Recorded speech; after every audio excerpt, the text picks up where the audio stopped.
Now, look, let's turn to renewables because Albo has backed a dud. The Australian is reporting that a solar panel manufacturer backed by Mike Cannon-Brookes and former Prime Minister Malcolm Turnbull is preparing to cut up to 35 jobs in a possible setback to Albo's renewable manufacturing plans. Keith, SunDrive Solar this year signed a deal to establish a solar manufacturing facility, of course, at the former Liddell coal-fired power station as part of that federal Sunshot program. What does this mean, do you think, now for Labor's renewables dream? It means the solar sunshot's misfired. That's what it means. Because like every single commentator that said at the time, how do you compete with China, who does not have all of these crazy green policies, who do not have the overheads of the environmental regulations and everything else, and unionised workforces and all the things that we want and hope to have in Australia, but they just simply can't compete. You're competing with two hands tied behind your back, and even a massive injection of money from the Labor government clearly hasn't made the difference, because if you are firing staff, that generally indicates you've got a real problem. And it is a complete misfire. It is a missed shot. It is a missed opportunity.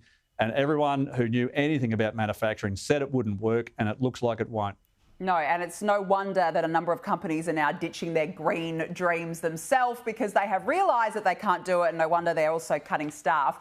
Now, before we let you go, the Queensland Premier's socialist-era pipe dream to intervene in service stations is facing a roadblock already.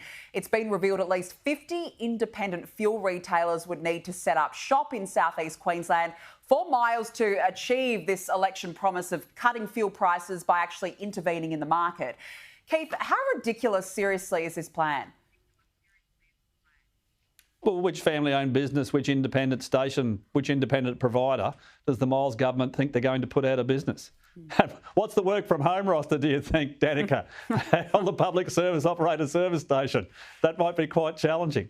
But this from a Premier who can't run the health system, can't fix ambulance ramping, can't sort out youth crime, can't do all the things that state governments could do, but somehow they're going to run a commercial service station that will drive down fuel prices in a couple of key locations. And guess what?